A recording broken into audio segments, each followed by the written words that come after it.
हजरत सुलेमान अलैहिस्सलाम के दरबार में 3 मखलूकात हाजिर हुई, चींटी, उकाब और मछली। इन्होंने बारी बारी ऐसे सवाल किए कि पूरा दरबार खामोश हो गया।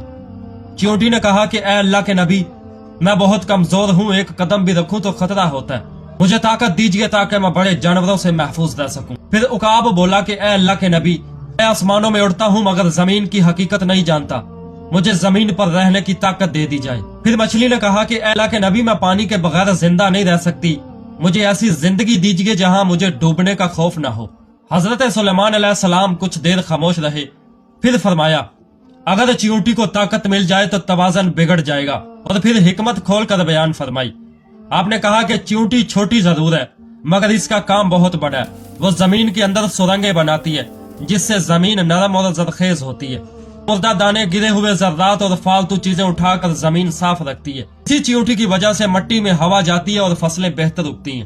तो फर्ज करें कि अगर चींटी हाथी जितनी ताकतवर हो जाए और वो खेतों को चंद लम्हों में खत्म कर दे, इंसानों का अनाज महफूज न रहे, जमीन पर छोटी मखलूक का पूरा निजाम तबाह हो जाए। हजरत सुलेमान अलैहिस्सलाम ने फरमाया कि जो मखलूक जिस काम के लिए बनाई गई है अगर वो अपनी हद से निकल जाए तो फायदे की बजाय नुकसान बन जाती है। फिर उकाब के बारे में फरमाते हैं कि अगर उकाब जमीन पर आ जाए तो आसमान खाली हो जाएगा।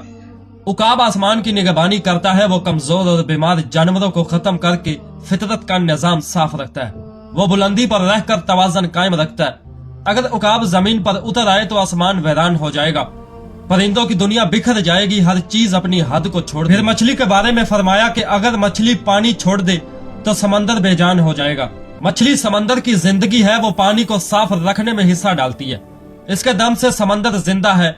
अगर मछली खुश्की पर आ जाए तो समंदर कब्रिस्तान बन जाएगा, पानी की दुनिया खत्म हो जाएगी। आखिर में हजरत सुलेमान अलैहिस्सलाम ने फरमाया कि अल्लाह ने हर मखलूक को उसके मकाम, ताकत और जिम्मेदारी के मुताबिक पैदा किया। असल महरूमी कमजोर होने में नहीं है बल्कि उस चीज को चाहने में है जो हमारे लिए नहीं है। यह वाकया हमें सिखाता है जो अपनी जगह पर राजी रहता है वही कामयाब होता है और जो अपनी हद भूल जाए वो तवाज़न बिगाड़ देता है। अपनी राय कमेंट में जरूर दें। मिलते हैं फिर किसी अगली वीडियो में, तब तक के लिए